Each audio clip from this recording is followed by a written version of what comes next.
இந்தியாவுமே இப்போ உக்ரைனோட இந்த போருக்கு பிறகு அந்த நாட்டை திரும்ப கட்டமைக்கணும். அத்தனை ரோடுகளை திரும்ப போடணும், அத்தனை ஹாஸ்பிட்டல் திரும்ப கட்டணும், உங்களுக்கு வந்து கட்டடங்கள் எல்லாமே இருக்குது. இதில் இந்தியாவுக்கு ஒரு பெரிய பிஸ்னஸ் ஆப்பர்ச்சுனிட்டி இருக்குது. கடந்த ஒரு 10 வருடங்களில் ஒரு மிகப்பெரிய ஒரு வளர்ச்சியை நம்ம பெற்றிருக்கோம், நம்ம இல்லைன்னு சொல்ல முடியாது. அதற்காக சீனா மேலே நம்ம படையெடுத்து ஜெயிக்க முடியுமான நிதர்சனமாக அது உண்மை கிடையாது. சீனா நம்ம மீது படையெடுத்தால் சீனாவுக்கு ஒரு சரியான பதிலடியை கொடுக்க முடியுமா? நிச்சயமாக முடியும். பட் சீனா மேலே படையெடுத்து போகக்கூடிய அளவுக்கு சக்தி இருக்கா அப்படின்னா கிடையாது. அதுக்கு வந்து இன்னும் ஒரு 10 வருடம் நமக்கு நிறைய கேப் நிறைய இருக்குது. தொடர்ந்து யுத்தத்திலே இருக்கக்கூடிய நாடு இந்தியா. நம்மளுடைய சைனாவோ பாகிஸ்தானோ நம்ம மீது அணு ஆயுதங்களை ஏவுனா திரும்பி அடிக்கிறதுக்கு செகண்ட் ஸ்ட்ரைக் நம்ம மேலே ஒரு அணு ஆயுதம் விழுந்துருச்சு.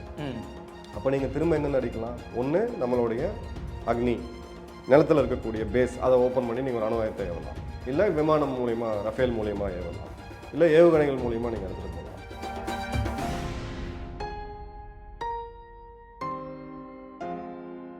ஒரு அணு ஆயுதம் உலகத்தில் எங்கேயாவது ஒரு நாடு யார் மேலேயாவது யூஸ் பண்ணோம்னா அது 3ஆம் உலகப் போருக்கான துவக்க விழான்னு நம்ம அஃபிஷியலாகவே சொல்லிடுவோம்.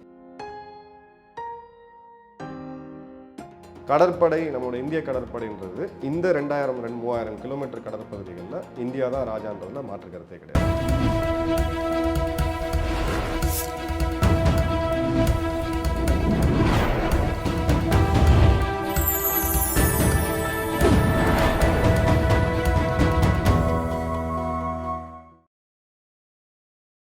சேனல் 5 தமிழ் நேயர்களுக்கு வணக்கம். இன்றைய நேர்காணலில் ஓய்வு பெற்ற இராணுவ அதிகாரி, மதிப்பிற்கும் மரியாதைக்கும் உரிய மேஜர் மதன்குமார் அவர்கள் நம்மோடு இணைந்திருக்கிறார். வாருங்கள், அவரோடு பேசுவோம். சார் வணக்கம். சார் வணக்கம் பிரதர். ஜெயன். இப்போ வருங்காலங்களில் எடுத்துக்கிட்டிங்கன்னா இப்போ இருக்க சூழ்நிலை வச்சு பார்க்கும்போது ஒரே போர் சூழ்நிலை தான் நிலவும் அப்படின்றது நல்லாவே தெளிவாக தெரியுது. அப்படி இருக்கும்போது நமது பாரத நாடு எந்த அளவுக்கு இராணுவ ஒரு கட்டமைப்பிலும் சரி, ஒரு விமானப்படை இல்லை கடல் வானூர்திகள் சைடு எல்லாமே எந்த அளவுக்கு ஸ்ட்ராங்காக இருக்குன்னு நினைக்கிறீங்க?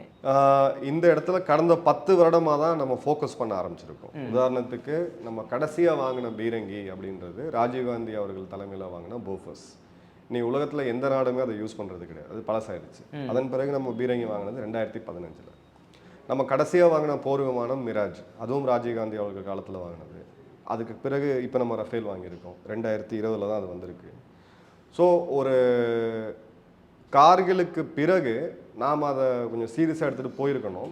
பட் அதை வந்து நம்ம ஒரு பெரிய லெவலுக்கு எடுத்துகிட்டு போகலை. இதை வந்து நம்ம அதாவது என்ன நடக்குதுன்னு பார்த்தீங்கன்னா, ஆட்சியாளர்கள் குறிப்பாக ஒரு போர் சூழல் இல்லை அப்படின்ற பட்சத்தில் இராணுவத்தோட தேவை அப்படின்றத அடுத்த பட்ஜெட்டில் பார்த்துக்கலான்னு சொல்லி தள்ளி போடக்கூடிய ஒரு சூழ்நிலை வரும் எப்பயுமே. இரண்டாவது, நம்ம நாட்டில் இன்னொரு பிரச்சனை தொடர்ந்து தேர்தல்கள். தேர்தல் இருக்கும்போது தெரியும் உங்களுக்கு, இலவசங்களை கொடுத்து அடுத்த அவங்க தேர்தலை எப்படி ஜெயிக்கணும், ஆட்சி எப்படி தக்க வச்சுக்கணும் தான் பார்க்குறாங்க. இப்போ கடந்த ஒரு 10 வருடங்களில் குறிப்பாக சீனாவுடைய 2016 நினைக்கிறேன் தோக்லாம்குள்ள அவங்க உள்ள வந்து அந்த இடத்துல நம்ம கன்ஃபர்ம் பண்ணும்பொழுது சீனா மிகப்பெரிய அச்சுறுத்தல் அப்படின்றத இந்தியா இன்னைக்கு, அது பிஜேபியும் சரி காங்கிரஸும் சரி, 2 முக்கியமான கட்சிகள் 2 பேருமே ரியலைஸ் பண்ணியிருக்கிறாங்க. இது வந்து இனிமேல் நம்ம சும்மா இருக்க முடியாது அப்படின்ட்டு. கடந்த ஒரு 10 வருடங்களில் ஒரு மிகப்பெரிய ஒரு வளர்ச்சியை நம்ம பெற்றிருக்கோம், நம்ம இல்லைன்னு சொல்ல முடியாது. அதற்காக சீனா மேலே நம்ம படையெடுத்து ஜெயிக்க முடியுமான நிதர்சனமாக அது உண்மை கிடையாது. சீனா நம்ம மீது படையெடுத்தால் சீனாவுக்கு ஒரு சரியான பதிலடியை கொடுக்க முடியுமா? நிச்சயமாக முடியும். அது நம்மளால முடியும். சீனாவை தடுத்து நிறுத்தி சீனாவை தாக்கி அளிக்கக்கூடிய அளவுக்கு சக்தி நம்மகிட்ட இருக்கு. பட் சீனா மேலே படையெடுத்து போகக்கூடிய அளவுக்கு சக்தி இருக்கா அப்படின்னா கிடையாது. அதுக்கு வந்து இன்னும் ஒரு 10 வருடம் நமக்கு நிறைய கேப் நிறைய இருக்கு. விமானங்களாக இருக்கட்டும், இல்லை கப்பல்களாக இருக்கட்டும், இல்லை நம்மளுடைய நவீனமயமாக்கல்னு சொல்லக்கூடிய ஆயுதங்களாக இருக்கட்டும், இதில் நம்ம ரொம்ப பின்தங்கி இருக்கோம். ஏன்னா சீனா இந்த வேலையை 2000 ஆரம்பிச்சிட்டாங்க. 20 வருடம் ஒரு மட்டும்தான் ஈக்குவலாக இருக்கும். ஆமாம். இது தவிர நமக்கு இருக்கக்கூடிய ஒரு பெரிய அட்வான்டேஜ், இதெல்லாம் தாண்டி இருக்கக்கூடிய ஒரு பெரிய அட்வான்டேஜ் என்னென்னா, தொடர்ந்து யுத்தத்திலே இருக்கக்கூடிய நாடு இந்தியா. நம்ம அதை வந்து கண்ணுக்கு தெரியறது கிடையாது. இன்றைக்கும் காஷ்மீரில் 2 லட்சம் துருப்புகள் தீவிரவாதிகளை பார்த்துட்டு இருக்காங்க. நம்மளுடைய சியாச்சின் மலைப்பகுதியில் இருக்கிறாங்க. நம்மளுடைய அந்த போர் திறன் அப்படின்றது பேட்டில் ஆர்டனிங் நம்ம சொல்லுவோம். நீங்கள் தொடர்ந்து ஒரு விஷயத்தில் பண்ணும்போது நீங்கள் மாஸ்டராக இருப்பீங்க. ஸோ அந்த உயரிய மலைப்பகுதிகள் சீனா எங்கே டார்கெட் பண்ணுறாங்க? லே, லடாக், அருணாச்சல் 3 இடம் தான். இந்த 3 இடத்துல அந்த குளிரையும் தாங்கி அந்த தட்பவெட்ப சூழ்நிலையும் தாங்கி போர் புரியக்கூடிய திறன் அப்படின்றது இந்திய வீரர்களுக்கு இயற்கையாகவே இருக்கு. அது சீன வீரர்களுக்கு கிடையாது. நம்ம எண்ணிக்கை வச்சு பார்க்குறோம். அது எண்ணிக்கை வச்சு பார்க்கும்போது அது புரியாது. நீங்கள் கிரவுண்ட் லெவலில் நீங்கள் என்ன இது பண்ணுறீங்க அப்படின்றது தான் இருக்குது. ரெண்டாவது, ஒரு தாக்குதலை நீங்கள் நடத்துகிறீங்க, உங்கள் ராணுவம், நீங்கள் சீனா நான் இந்தியான்னு வச்சுக்கலாம் ஒரு பேச்சுக்கு, நீங்கள் என் மேலே தாக்குதல் நடத்துகிறீங்கன்னா மலைப்பகுதிகளில் ஒரு எதிரிக்கு நீங்கள் வந்து 17லேருந்து 21 பேர் வேணும் உங்களுக்கு. ஸோ இந்திய துருப்புகள் 1,00,000 பேர் இருக்காங்க. அப்போ கிட்டத்தட்ட 17 லட்சம் துருப்புகள் இருந்து இல்லை அந்த அளவுக்கு உங்களை ஆயுதங்கள் குவிய வச்சு நீங்கள் அந்த மலைப்பகுதிகளில் சண்டையிட்டால் மட்டும்தான் இந்தியாவுடைய டிஃபென்ஸை நீங்கள் பிரேக் பண்ணி உள்ளே வர முடியும். இல்லை அந்த 1:17 எதுக்கு, அது என்ன காரணம்? அது ஃபைட்டிங் ரேஷியோ. பிளெயின் பகுதிகளில் நீங்கள் பஞ்சாபில் சண்டை போட்டிங்கன்னா 1:7, 1:5 ஒரு ரேஷியோ இருக்குது. கார்கில்ல 1:21. மேலே இருக்கக்கூடிய ஒரு பாகிஸ்தானிய வீரர்களுக்கு இங்கேருந்து நம்ம 21 பேர் மேலே போனோம். ஸோ அந்த மாதிரியான இதில் தான் எவ்வளோ உயிர் சேதம் ஏற்பட்டதுன்னு நம்ம பார்த்தோம்.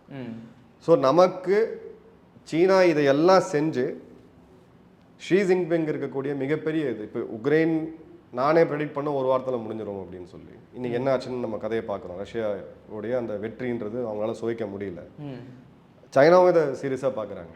உக்ரைனை விட ஒரு 5 மடங்கு பெரிய இராணுவம் நம்மளுக்கு, உலகத்துடைய 4வது மிகப்பெரிய இராணுவம் நம்மளுது. அப்போ இவங்கள நாளைக்கு அந்த போரில் அவங்களால வெற்றி பெற முடியல அப்படின்னா இந்த கம்யூனிஸ்ட் ஆட்சியே கலைஞ்சிரும். ஷி ஜின்பிங்ன்றது ஒரு சர்வாதிகாரி, இதை நேஷனலிஸ்ட்டை வச்சு தான் அவர் இருக்கிறார். போரில் ஜெயிக்க முடியல அப்படின்ற போது அது அவங்களுக்கு மிகப்பெரிய ஒரு தோய்வை, அந்த ஆட்சியை போகிற அளவுக்கான ஒரு மோசமான இதை கொடுத்துரும். அந்த ரிஸ்க் அவங்க எடுப்பாங்களா? தாய்வானை நம்ம பார்த்தோம், ஒரு சிறு நாடு, சென்னை அளவுக்குள்ள ஒரு நாடு தான் அது. அதையே அவங்களால ஒன்றும் தாக்க முடியல. ஸோ இந்த தொடர்ந்து இந்த பில்டப் எல்லாம் போய்கிட்டே தான் இருக்கும். அவங்களும் வாருக்கு போருக்கு உண்டான தயார் நிலையை அப்படின்னு சொல்கிறோம் பார்த்தீங்களா, அந்த போருக்கு உண்டான எல்லா இதையும் அவங்க செஞ்சுட்டு இருப்பாங்க, நாமளும் செஞ்சுட்டு இருப்போம். என்னைக்கு சைனா ஃபீல் பண்ணுதோ நமக்கும் இந்தியாவுக்கும் ஒரு பெரிய கேப் இருக்குது, இதுதான் சரியாக அடிக்கக்கூடிய தருணம்ன்ற பட்சத்தில் நம்மளை தாக்க கொடுத்ததுக்கான வாய்ப்புகள் இருக்குது. அந்த தருணத்தை விடக்கூடாது அப்படின்றத நம்ம க்ளோஸாக ஒரு நாளும் நீங்கள் பார்க்கக்கூடிய ஆயுதங்கள் சோதனைகள் எல்லாமே இந்த கேப்பை க்ளோஸ் பண்ணுறதுக்காக தான் நம்ம பண்ணிட்டு. சரி, இப்போ தற்போதைய சூழ்நிலையில் கடற்படை அப்படின்ற பலம் எந்த அளவுக்கு இருக்குது? இந்த சீனா பாகிஸ்தானை தாண்டி நம்மளுடைய பலம் எந்த அளவுக்கு கை வாங்கி இருக்கு? பாகிஸ்தான் கடற்படை நம்ம இந்திய கடற்படையோட கம்பேர் பண்ண முடியாது. அவங்களுக்கு வந்து அந்த கராச்சி துறைமுகத்தை காப்பதற்கு அளவுக்கான ஒரு சிறு கடற்படை தான் அவங்கள. நிச்சயமாக நம்ம வந்து அவங்களுடைய ரொம்ப வலிமையாக தான் இருக்கிறோம் அப்படின்றத பார்க்குறோம். சீனாவுடைய கடற்படை அப்படின்றது இன்னைக்கு உலகத்திலே மிகப்பெரிய கடற்படை. கப்பல்களோட எண்ணிக்கை 458க்கும் அதிகமான போர்க்கப்பல்கள் அவங்ககிட்ட இருக்கு. அமெரிக்காவே விஞ்சிட்டாங்க அவங்க. இப்போ நம்மகிட்ட என்ன இருக்குது அப்படின்னு பார்த்தீங்கன்னா 2 விமானம் தாங்கிய போர்க்கப்பல்கள் நம்மகிட்ட இருக்குது. 2 அணு ஆயுதங்களை ஏவக்கூடிய அணுசக்தியில் இயங்கக்கூடிய போர்க்கப்பல்கள். இப்போ தான் நேற்று பார்த்தோம் நம்ம ஐஎன்எஸ் அரிகாட் அப்படின்ற கப்பல், 2 போர்க்கப்பல் நம்மகிட்ட இருக்குது. நம்மளுடைய கப்பல் கட்டமைப்பு அப்படின்றது தொடர்ந்து போயிட்டே இருக்குது. நம்ம அந்த கடற்படையோட வேகத்தை இதை வந்து நம்ம அதிகப்படுத்திகிட்டே இருக்கோம். சைனாவுக்கு ஏன் பிரச்சனை, கடற்படையில் என்ன பிரச்சனைனா, அவங்க தாண்டி வரணும் அப்படின்னா அந்த மலாக்கா ஸ்ட்ரெயிட்னு இருக்கக்கூடிய ஒரு குறுகலான ஒரு பாதை, தாய்லாந்துக்கும் இதுக்கும் நடுவில் இருக்கக்கூடிய அந்த பாதையை கடந்து தான் வரணும். அந்த பாதை நம்மளுடைய தெற்கு நிக்கோபார் தீவுகள்லேருந்து ஒரு குறிப்பிட்ட நாட்டுகள் மேலே தான் இருக்குது. இந்தியா அந்த இடத்த டாமினேட் பண்ணாலே போதும், சீனாவுடைய கப்பல்கள் அதை தாண்டி வர முடியாது. சீனா அமெரிக்காவோட கடற்படை அளவுக்கு வலிமையான கடற்படை கிடையாது. அத்தனை விமானம் தாங்கிய போர்க்கப்பல்களை வைத்து இந்தியாவோட 2 பக்கமும் 2 வச்சு தென் சீன கடல் பகுதியில் ஒரு 4 போர் விமானங்களை வைத்து விமானம் தாங்கிய போர்க்கப்பல்களை வைத்து பசிபிக் அட்லாண்டிக் அப்படி போனாதான். அந்த மாதிரியான வல்லரசு அப்படின்றது அமெரிக்கா மட்டும்தான், உலகத்துல எந்த சக்தியுமே கிடையாது. ஸோ அந்த ரீதியில் பார்க்கும்போது நம்மளுடைய எல்லை, அதாவது நம்மளுடைய ஸ்ட்ரென்த் எங்கே வரைக்கும் இருக்குது அப்படின்னு பார்த்தீங்கன்னா, இப்போ சமீபமாக இந்திய கடற்படை நடத்தக்கூடிய ஆப்ரேஷன்ஸ் எல்லாமே நம்மளுடைய gulf of Oman, horn of Africa அப்படின்னு சொல்லக்கூடிய ஆப்பிரிக்க கண்டத்தில் ஆரம்பித்து நம்ம மலாக்கா ஸ்ட்ரெயிட் வரைக்கும் நம்ம பவரை நம்ம காமிச்சிருக்கோம். இது ஒரு மிகப்பெரிய கடல் பகுதி, பல நாடுகளுக்குடைய கப்பல்களுக்கும் நம்ம தான் செக்யூரிட்டியாக இருக்கிறோம். ஸோ நமக்கு கடற்படை மூலிமா சீனா மூலிமா ஆபத்து வருமா அப்படின்னா நிச்சயமாக அடுத்த ஒரு 10 வருடத்துக்கு கிடையாது. ஏன்னா சீனா அங்கே ஸ்ட்ராங் கிடையாது. நம்மளுடைய கடற்படை நம்மளுடைய தெற்கு பகுதிகள், அதாவது மலாக்கா ஸ்ட்ரெயிட்டை தாண்டி தென் சீன கடல் பகுதிகளில் நம்மளோட ஆதிக்கம் செலுத்துமா அப்படின்னா செலுத்தும். இன்னும் 2-3 பெரிய விமானம் தாங்கிய போர்க்கப்பல்கள், நீர்மூழ்கி கப்பல்கள்லாம் இருக்கும் பொழுது சீனாவுக்கு கடல் மூலியமா நெருக்கடி கொடுக்கறது தான் கரெக்டாக இருக்கும். அவங்க சண்டையை மேலே வைக்கணும்னு பார்க்குறாங்க, நாம சண்டையை கடலில் எடுத்துகிட்டு போகணும்னு பார்க்குறோம். அதுதான் அந்த குவாட் அமைப்போடைய அந்த கூட்டணியே.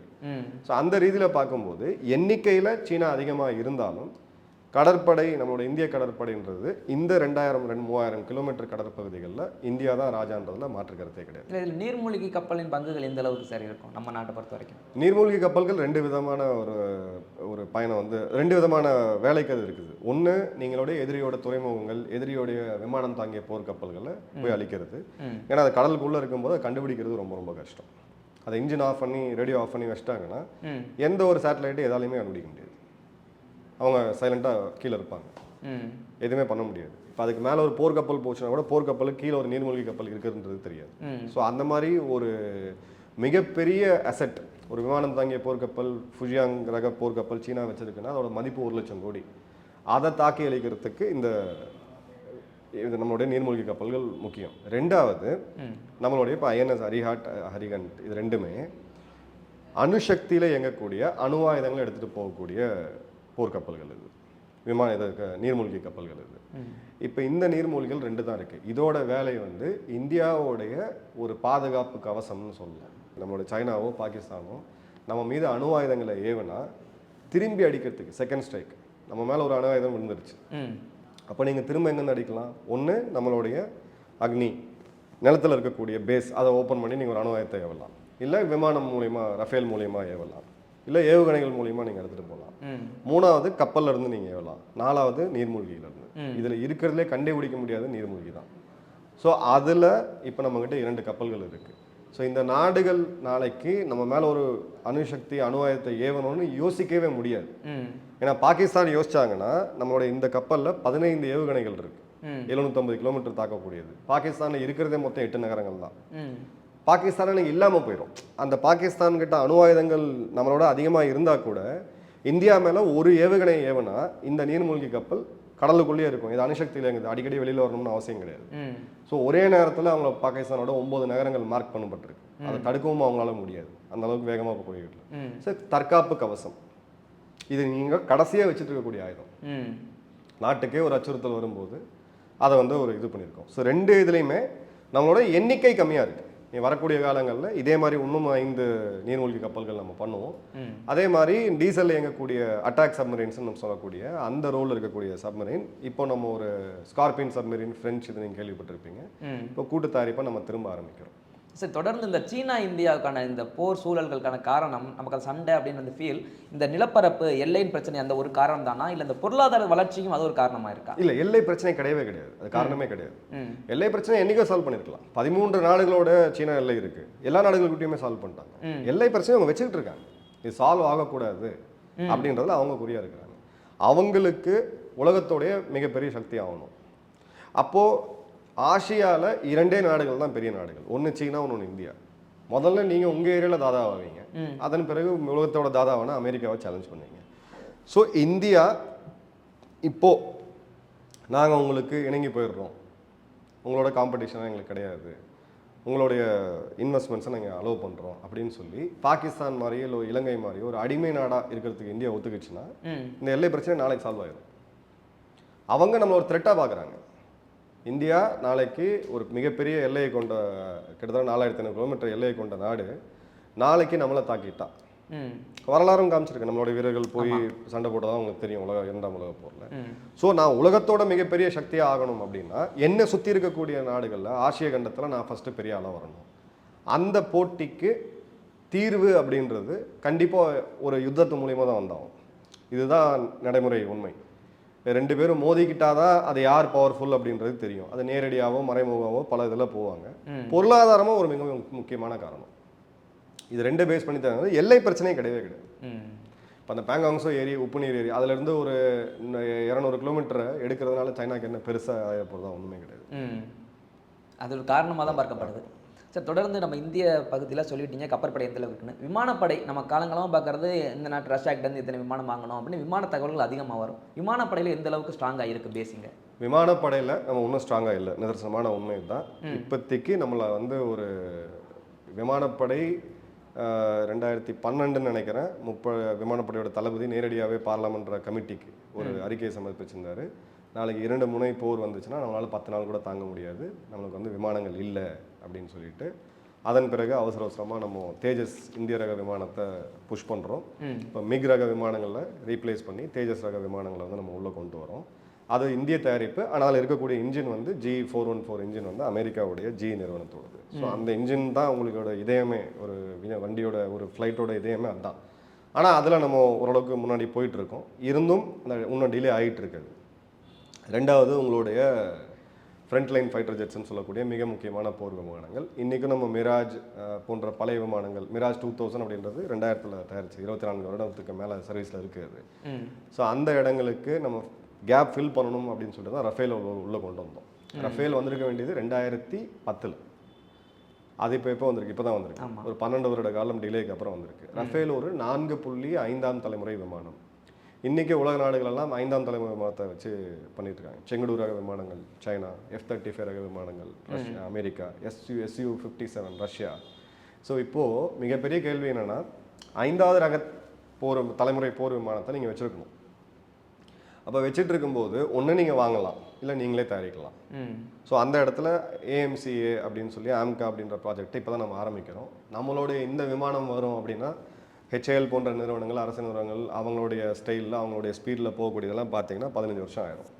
ஸோ அப்போ நம்ம 5வது தலைமுறை விமானத்தையும் வெளியிலிருந்து தான் வாங்கக்கூடிய கட்டாயம் இருக்குது. இப்போ ரஷ்யா அந்த கூட்டு தயாரிப்பு Su-57, ஏன்னா SU ரக விமானங்கள், Tu-30 ரக விமானங்கள் ஏற்கனவே நம்ம விமானிகள் ஓட்டிருக்கிறாங்க. நம்ம அந்த விமானம் என்னன்றது தெரியும். நீங்கள் அதில் தான் இன்னொரு விமானத்தை பில்ட் பண்ணுறீங்க, புதுசாக பண்ணல, அதெல்லாம் அப்கிரேட் பண்ணுறீங்க நீங்கள். அப்போ கூட்டு தயாரிப்பாக நம்ம போகும்பொழுது அங்கே நமக்கு ஒரு அட்வான்டேஜ் இருக்குது. நாளைக்கு சீனா 5ஆம் தலைமுறை விமானங்களை பாகிஸ்தானுக்கு கொடுத்தாலோ, இல்லை அவங்களுடைய விமானங்கள் நம்ம எல்லைக்கு அருகில் டிப்ளாய் பண்ணாலோ, இப்போ ரஃபேலை போய் எப்படி வாங்குறோமோ அதே மாதிரி நம்ம ஒரு அதிக விலை கொடுத்து 5ஆம் தலைமுறை விமானத்தை அமெரிக்காட்ட இருந்தோ, இல்லை ஃப்ரான்ஸ்கிட்ட இருந்தோ, இல்லை ரஷ்யாட்ட இருந்தோ தான் நம்ம வாங்கக்கூடிய நிலைமையில் இன்றைக்கி இருக்கிறோம். நாம் இன்னி வரைக்கும் செய்ய முடியாத ஒரு விஷயம் அப்படின்னா நம்மளுடைய இன்ஜின், காவேரி இன்ஜின் இப்போ தான் ஓரளவுக்கு வந்திருக்கு. இந்த இடத்துல தொலைநோக்கு பார்வை வேணும். விமானங்கள் தயாரிப்பு அப்படின்றது 30 வருடத்துக்கான ப்ராஜெக்ட். அது அந்த 30 வருடத்துக்கான ப்ராஜெக்ட் எப்படி பிளானிங் கமிஷன் நம்ம போட்டிருக்கோமோ, அன்ஃபார்ச்சுனேட்லி நமக்கு இப்போ தான் அந்த ஃபோக்கஸ் வருது. இப்போ இருக்கக்கூடிய அரசாங்கம் இந்த தொலைநோக்காக பார்த்து பண்ணணும் அப்படின்றாங்க. இப்போ அந்த ப்ரோக்ராமை நம்ம 90களில் செய்திருந்தோம், ஈவன் 2000 செஞ்சோன்னா கூட இன்றைக்கி நம்மளோட விமானங்களை ஏற்றுமதி செஞ்சுருக்கலாம். அந்த சான்ஸை நம்ம மிஸ் பண்ணிட்டோம். நம்ம நாடு 99 பிறகு இப்போ வரைக்கும் போர் இல்லாத ஒரு சூழல் இருந்துச்சு பார்த்தீங்களா, அப்போ தான் நீங்கள் அதுக்கு உண்டான இது அடுத்தடுத்தது போகணும். நம்ம அந்த நேரத்தில் எதுவுமே பண்ணல. எப்போ போய் ஒரு விமானம் வாங்கினாலும் அதில் ஊழல் எல்லாத்தையுமே பார்த்துருப்பீங்க. அந்த குற்றச்சாட்டுகள் வர்றது, இது வருது, ஸ்கேம்னு அது போய் தள்ளி போயிடுச்சு. இப்போ தான் நம்ம ஃபோக்கஸ் பண்ணிகிட்டு இருக்கோம். விமானிகள் ரொம்ப திறமையானவர்கள், விமானப்படை ரொம்ப திறமையான விமானப்படை. ஆனால் சீனா அளவுக்கான வலிமை நம்மக்கிட்ட எண்ணிக்கையில் இருக்கானா இல்லை. இருக்கக்கூடிய விமானங்கள் நம்மளுக்கு இயற்கையாக சில விஷயங்கள் நமக்கு அமைஞ்சிருக்கு இமயமலையினால. ரெண்டாவது இப்போ நம்ம எடுத்துருக்கக்கூடிய பாலிசி, விமானங்களை இங்கே தயாரிக்கணும் அப்படின்னு எடுத்துக்கக்கூடிய பாலிசி, அதில் பார்த்தீங்கன்னா இன்னொரு 10-15 வருடங்கள் அந்த கேப்பை நம்ம ஃபில் பண்ணலாம் அப்படின்றது.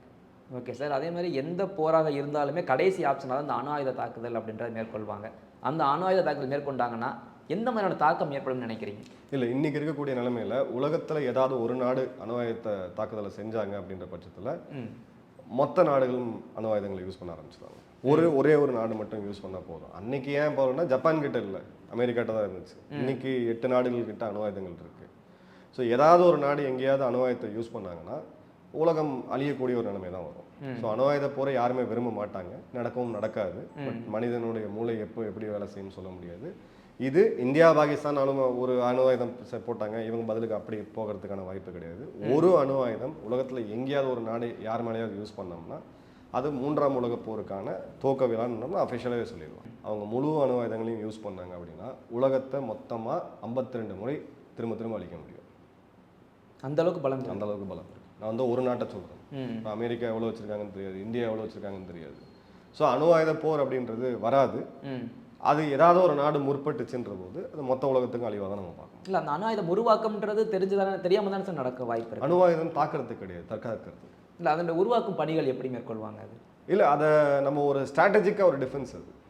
அது உங்ககிட்ட இருக்கக்கூடிய ஒரு ஆயுதம் எதிரிகளை பயப்பட வைக்குது.